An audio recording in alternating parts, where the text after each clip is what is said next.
Dear students, in the last video lecture, I discussed about three-phase full wave, full control rectifier. In this video lecture, I am going to discuss the harmonic analysis on AC side of three-phase full wave rectifier.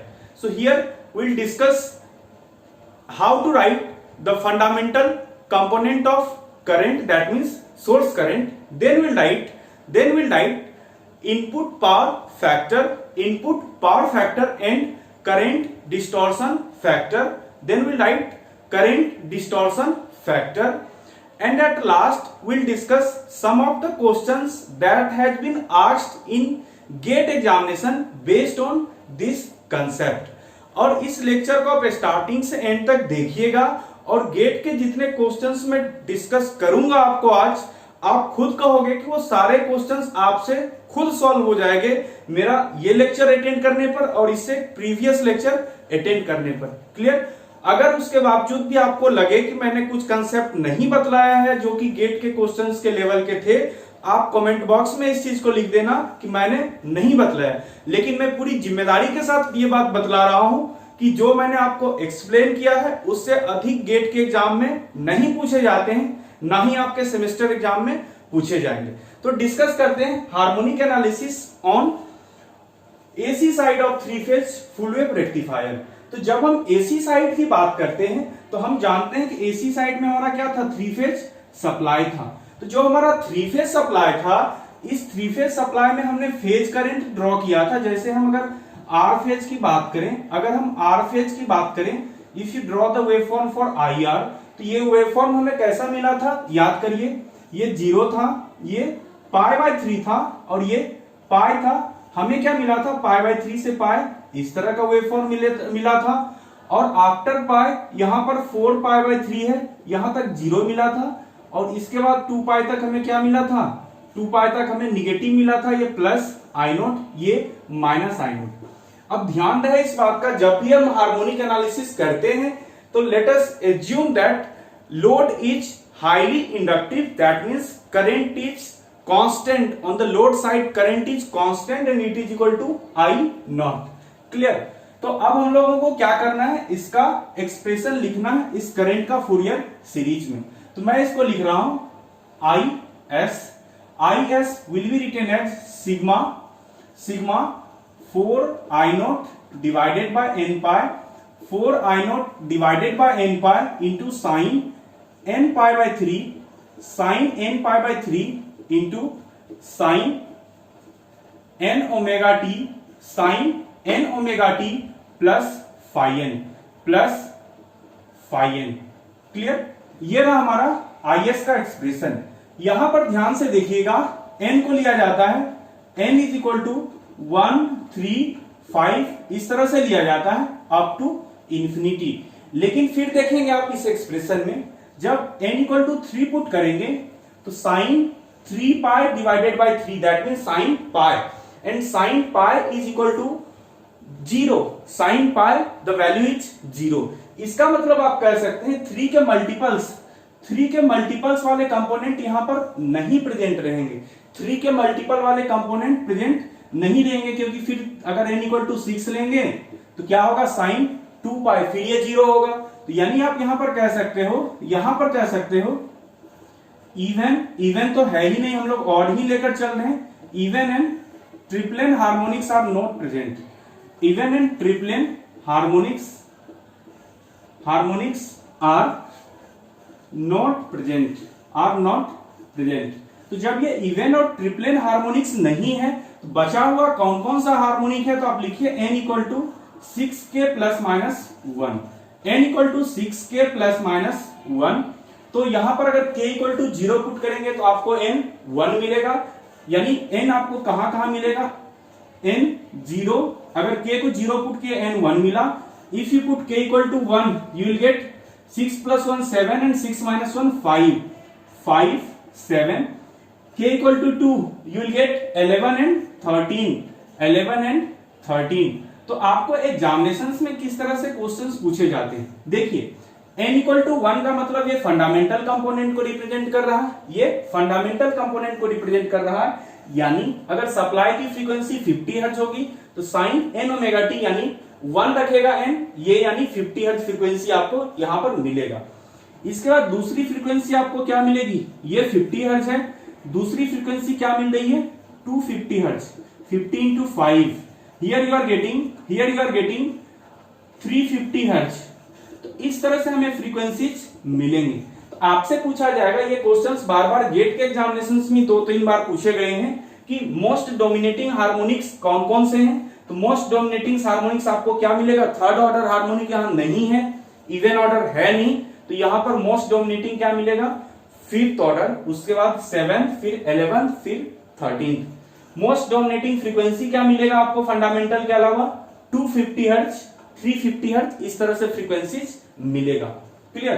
तो ये रहा आपका IS current के बारे में, source current के बारे में। ये फाइन की वैल्यू क्या होती है, phi n equal to minus n alpha, phi n equal to minus n alpha, phi n equal to minus n alpha. If n equal to 1 that means fundamental component की बात करें तो यहां पर क्या होगा, यहां पर होगा fundamental displacement factor FDF, it will be equal to cos alpha, FDF fundamental displacement factor it is equal to cos alpha. Clear.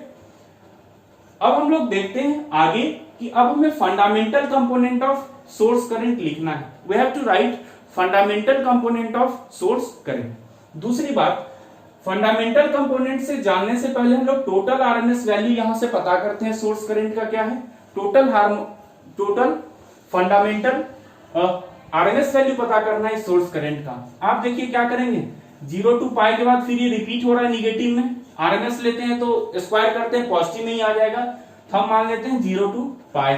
तो आई नोट इंटू ये कहां से कहां तक साइकिल मिल रहा है, pi minus pi by 3 that means 2 pi by 3 divided by total क्या है, पाई, डिवाइडेड बाय टोटल क्या है, पाई।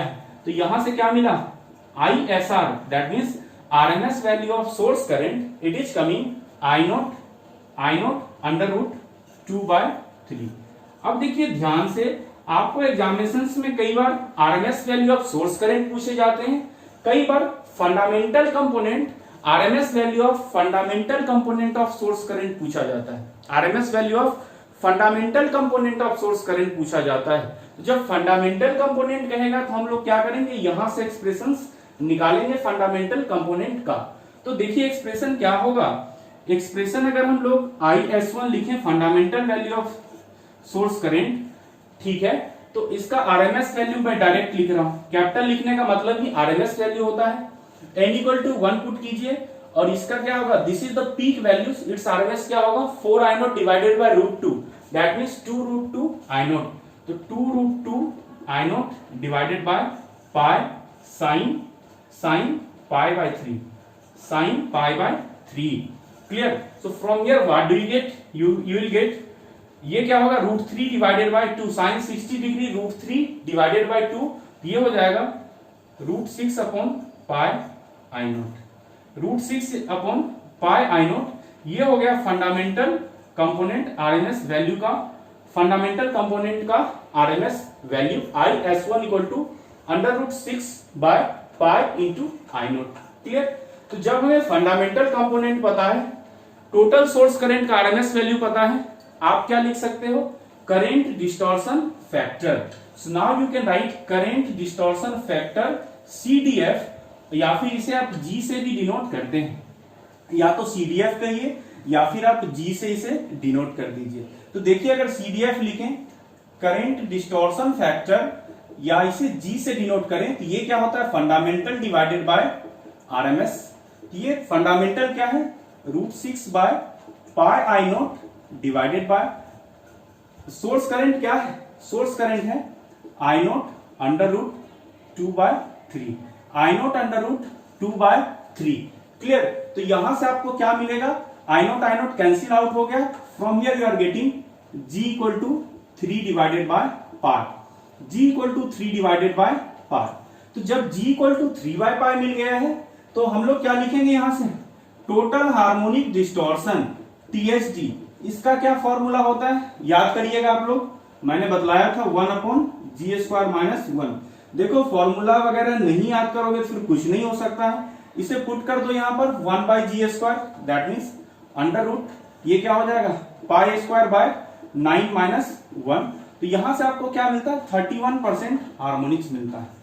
यहां पर आपको 31% हार्मोनिक्स मिला, टोटल हार्मोनिक डिस्टॉर्शन फॉर 31% मिला। Single phase full wave rectifier में कितना मिला था, single phase full wave rectifier में 48.3% मिला था, 48.3% मिला था। नेक्स्ट आपको यहां पर करंट डिस्टॉर्शन फैक्टर मिल गया है, फंडामेंटल डिस्प्लेसमेंट फैक्टर आपको ऑलरेडी पता है कॉस अल्फा है। तो हम लोग क्या लिखेंगे, हम लोग यहां पर लिखेंगे input power factor, input power factor IPF, ये क्या होगा सीडीएफ इंटू एफडीएफ। तो ये क्या होगा, यहां पर सीडीएफ है हमारा, सीडीएफ ये हमारा 3/π इंटू एफडीएफ क्या है कॉस अल्फा।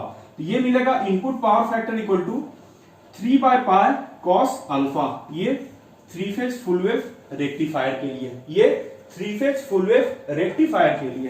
क्लियर। तो अब आप क्या जानते हैं, आप देखिए कि नंबर ऑफ पल्सेस आप इंक्रीज करते जा रहे हैं। Here you are dealing with 6 pulse converter. आपने single phase full wave rectifier लिया था, वहां पर क्या था, वहां पर 3 पल्स कन्वर्टर था। तो अगर m को नंबर ऑफ पल्सेस करें, m को नंबर ऑफ पल्सेस करें, m अगर इंक्रीज करेगा तो g इंक्रीज कर रहा है।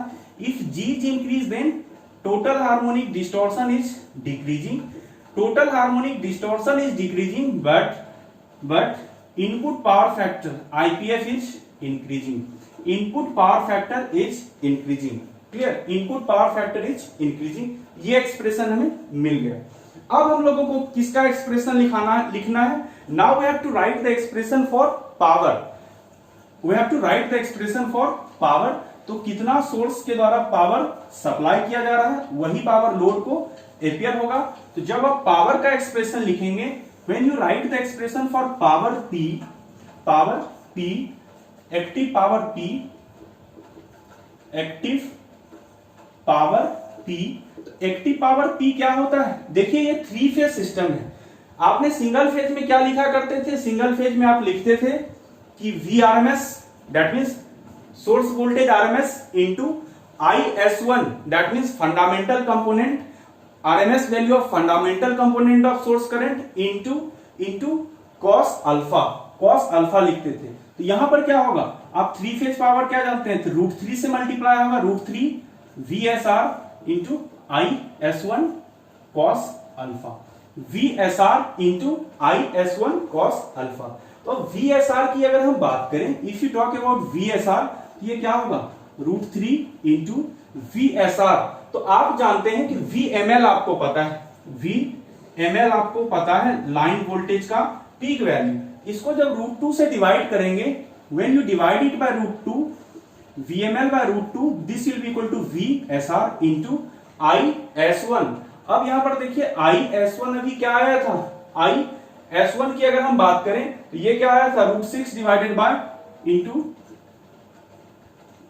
√6 divided by pi into √6 divided by pi I0, √6 divided by pi I0 into cos alpha.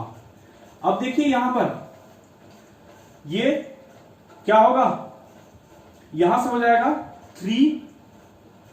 3VML divided by pi into I0 cos alpha, 3VML bye pi into cos alpha I0 लिखिए, into cos alpha into I0 लिखिए। अब आपको ये expression किसका है, average output voltage का expression है। तो यहां से आपको क्या मिला V0 इंटू I0।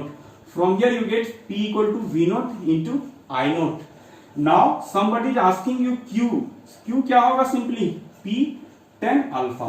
मैं इसके डेरिवेशन में नहीं जा रहा हूं, क्योंकि आप डिराइव करोगे फिर आपको यही मिलेगा, Q equal to P into tan alpha, Q equal to P into tan alpha. Clear, यहां तक बात आपको समझ में आ गई। अब आप लोगों को यहां का क्लास स्किप नहीं करना है, अब हम लोग कुछ 5 या 6 प्रीवियस ईयर गेट क्वेश्चंस को सॉल्व करते हैं और देखिए कितना आसान गेट क्वेश्चंस पूछे जाते हैं इस टॉपिक से। बहुत ही आसान क्वेश्चंस, 2 लाइन में आप उसका आंसर कर देते हो। लेकिन फिर भी आप लोगों को लगता है कि गेट का एग्जाम टफ है, तो फिर आप लोगों का कुछ नहीं हो सकता है। आप देखिए यहां पर क्वेश्चंस को, फिर आप कहेंगे। पहला क्वेश्चन दिया गया है, question 1, this was asked in GATE 2000, GATE 2000 1 mark, GATE 2000 1 mark. यहां पर देखिए क्वेश्चन क्या है। क्वेश्चन में दिया गया है, ध्यान से सुनिए क्वेश्चन, एक थायरिस्टराइज्ड 3 फेज फुल कंट्रोल कन्वर्टर, एक आपको दिया गया है 3 phase full controlled converter, full controlled converter यानी 6 पल्स कन्वर्टर दिया गया है। ये एक डीसी लोड को फीड कर रहा है, ये एक डीसी लोड को फीड कर रहा है जो कि एक कांस्टेंट करंट लोड को डिलीवर हो रहा है। Clear? Then the input AC line current to the converter has, input AC line current, input AC line current to the converter has. पहला ऑप्शन दिया गया है, first option is given an RMS value equal to DC load current. पहला दिया गया है RMS value equal to DC load current, that means I naught. Second option दिया गया है average value, average value equal to I naught. Third दिया गया है peak value, peak value equal to I naught. और चौथा क्या दिया गया है, fundamental frequency component which RMS value is equal to DC load current, यानी IS1 दिया गया है, आई नोट। क्वेश्चन क्लियर है? 3 फेज फुल कंट्रोल रेक्टिफायर एक डीसी लोड को सप्लाई कर रहा है कांस्टेंट करंट। पूछा जा रहा है कि जो इनपुट एसी लाइन करंट है कन्वर्टर का, उसका क्या इन चारों में कौन सा ऑप्शन सही होगा। हमने अभी बनाया था वेवफॉर्म, फिर से बनाइए वेवफॉर्म। ये वेवफॉर्म कुछ इस तरह का था, ये था इस तरह का, input AC current plus I naught minus I naught. पहला कह रहे हैं RMS value equal to I note, तो क्या इसका आरएमएस वैल्यू आई नोट है? नहीं है, नहीं है। इसका आरएमएस वैल्यू क्या है? I not under root 2/3। First option is wrong. Average value equal to I not, average value क्या है? 0 है, प्लस माइनस 0। तीसरा दिया गया है peak value equal to I note, तो बिल्कुल इसकी हाईएस्ट वैल्यू क्या है? आई नोट, तो पीक वैल्यू है यहां पर high I naught. Clear? Fourth है IS1 equal to I note, तो क्या IS1 equal to I note है? नहीं है। IS1 equal to I note नहीं है, तो आपका थर्ड ऑप्शन करेक्ट हुआ। Third option is correct. कुछ और न्यूमेरिकल क्वेश्चंस को डिस्कस करते हैं, कुछ और क्वेश्चंस को डिस्कस करते हैं। देखिए कितना आसान सवाल था आपके लिए, और ऐसे सवाल अगर आपको पूछे जाते हैं तो आप बहुत आसानी से एग्जाम में स्कोर कर सकते हो। और पावर इलेक्ट्रॉनिक्स आपके लिए बहुत आसान सब्जेक्ट है इन सभी मामलों में, क्योंकि इसके क्वेश्चंस को बनाने में ज्यादा समय आपका नहीं लगता है। Second question, this was asked in GATE 2002 for 1 mark, 1 mark. ये क्वेश्चन क्या है, और देखिए 2002 में भी पूछा गया और फिर गेट 19 में भी पूछा गया। 2019 में देखिए सेम क्वेश्चन रिपीट हुआ। दिया गया है ए 6 पल्स थायरिस्टर रेक्टिफायर, क्या दिया गया है? 6 पल्स कन्वर्टर है, ठीक है, connected to balanced 50 hertz 3 phase AC supply. ये किसके साथ कनेक्ट है? 50 हर्ट्ज 3 फेज सप्लाई के साथ कनेक्टेड है। एज्यूमिंग आई नॉट कांस्टेंट, यानी कि एक load current, constant load current deliver कर रहा है। Harmonic component in the AC source line current is, पूछ रहा है कि the lowest component, the lowest frequency harmonic component, the lowest frequency harmonic component in the AC source line current is. तो line current में सबसे lowest क्या मैंने बतलाया था? हार्मोनिक। ये 50 हर्ट्ज क्या होगा? फंडामेंटल। इसके बाद 1 के बाद क्या आया था? 5 7, तो 5 का मतलब 250 हर्ट्ज। तो यहां पर इसका आंसर क्या होगा, देखिए इसका आंसर होगा 250 hertz lowest frequency harmonic current in the supply is 250 hertz. तो आप देखिए कि सेम क्वेश्चन रिपीट 2019 में भी हो गया था। क्लियर, आप अगर 2019 में गेट का पेपर दिए होते तो ये 1 मार्क आपका सिक्योर रहता। क्लियर, नेक्स्ट है हमारा क्वेश्चन नंबर 3। थर्ड क्वेश्चन है हमारा गेट 98 2 मार्क्स। GATE 98 2 marks. इस क्वेश्चन में क्या दिया गया है, फिर से वही 3 फेज फुल्ली कंट्रोल कन्वर्टर। चलिए मैं 6 पल्स कन्वर्टर लिख रहा हूं। 6 पल्स कन्वर्टर है, ये एक पावर फीड कर रहा है लोड को at a constant current of 150 ampere. I naught दिया गया है 150 एम्पियर, ये कांस्टेंट है, ये कांस्टेंट है। आपको बताना है the RMS current through each thyristor of the converter is. RMS current through each thyristor of the converter is. Each thyristor of converter is. तो RMS value of current through each thyristor, यानी कि thyristor current का RMS value पूछा जा रहा है। ये क्या होता है आपको पता है, आई नोट तो होगा ही, इनटू ऊपर ये कितने देर के लिए थायरिस्टर कंडक्ट करता था, ये थायरिस्टर हमारा कंडक्ट कर रहा था। टोटल आपने देखा था पॉजिटिव और निगेटिव मिला के 2π/3 के लिए किया था, π/3 positive π/3 negative, divided by total 2π period था। तो यहां से क्या टू दी पावर 1/2 होगा, क्योंकि आरएमएस लिया जा रहा है। तो यहां से क्या होगा I not divided by √3, that means 150/√3 ampere will be the answer. 150 divided by √3 ampere will be the answer of this question. Clear, तो ये रहा हमारा क्वेश्चन नंबर 3।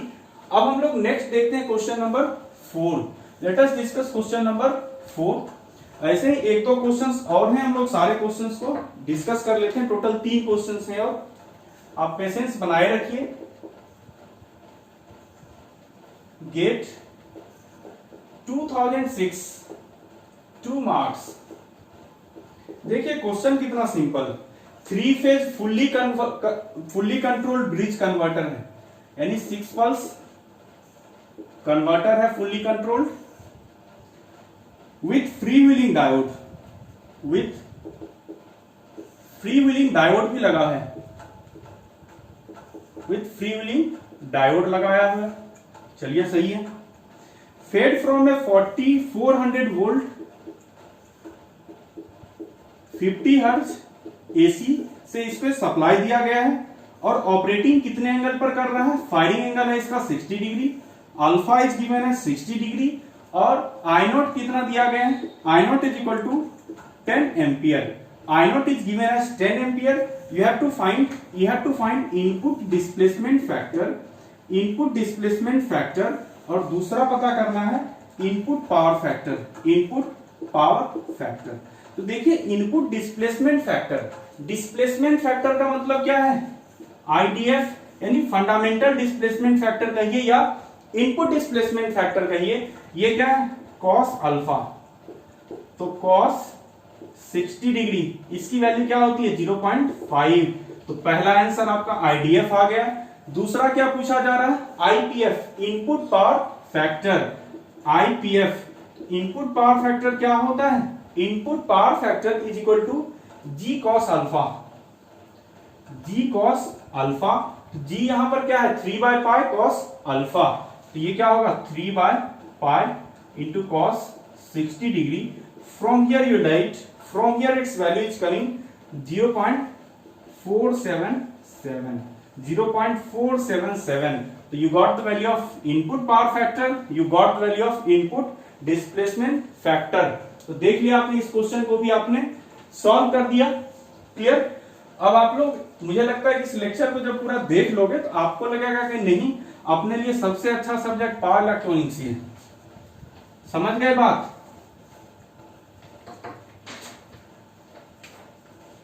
नेक्स्ट है हमारा, देखिए question number 5। GATE 2008 02 marks, 2 marks का क्वेश्चन पूछा गया है।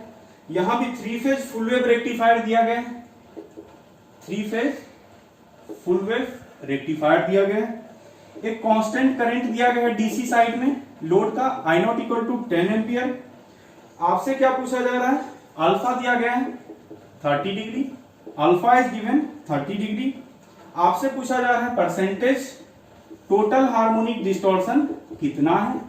दूसरा पूछा जा रहा है RMS value of fundamental component of input current, RMS value of fundamental component of input current. Come to the solution, direct solution बताइए आप लोग। आप बताओ टोटल हार्मोनिक डिस्टॉर्शन कितना होता है 3 फेज का, ये होता है 31%। मैंने बतलाया था 31%।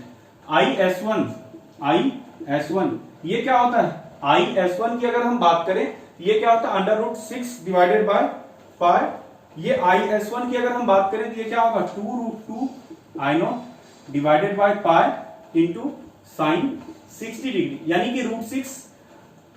ये क्या होगा यहां पर अल्फा 30 डिग्री, सॉरी अल्फा से तो मतलब ही नहीं है, अल्फा से मतलब ही नहीं है। ये क्या होगा साइन π/3, n π/3 होता है साइन 60 डिग्री, साइन 60 मतलब √3/2। तो यहां से क्या होगा √6 I not divided by pi, √6 I not divided by पाई। यहां पर आप सारे वैल्यूज को पुट करेंगे, यहां पर सारे वैल्यूज को पुट करेंगे, you will get 7.8 ampere as answer, you will get 7.8 ampere as answer. तो ये क्वेश्चन भी आपका क्लियर हो गया, ये क्वेश्चन भी आपका क्लियर हो गया। अब नेक्स्ट एक लास्ट क्वेश्चन देख लीजिए, एक लास्ट क्वेश्चन देख लीजिए, वो भी इतना ही सिंपल है जितना सिंपल ये सारे प्रीवियस क्वेश्चंस थे। ये सारे प्रीवियस क्वेश्चंस जितना सिंपल था वही आपका लास्ट क्वेश्चन भी उतना ही सिंपल है, ये उससे भी ज्यादा सिंपल है। Question number 6 asked in GATE 2019, recent है, 2 मार्क्स। दिया गया है 3 phase full wave rectifier 400 volt 415 volt 50 hertz AC supply से इसे सप्लाई किया जा रहा है। ये क्या कर रहा है, एक कांस्टेंट करंट दे रहा है लोड को 100 volt 100 ampere at 400 volt to DC load. इसका मतलब समझिए, इनपुट सप्लाई 415 आरएमएस दे रहे हैं फेज में, ये जो डीसी को सप्लाई कर रहा है डीसी लोड को वो 100 एम्पियर का करंट कर रहा है और 400 वोल्ट वोल्टेज यानी वी नॉट दिया गया है, average output voltage 400 volt. Assume large inductive load and neglect overlap. ये लार्ज इंडक्टिव लोड है, करंट कांस्टेंट है। आपको पूछा क्या जा रहा है RMS value of AC line current, RMS value of AC line current यानी कि सोर्स साइड का करंट आपको पूछा जा रहा है। तो सोर्स साइड का करंट क्या होता है I नॉट √2/3, थाइस्टर का करंट I नॉट 1/3 होता है, सोर्स का I नॉट √2/3। वैल्यू पुट करिए 100 √2/3 दैट मींस 81.65 एम्पियर।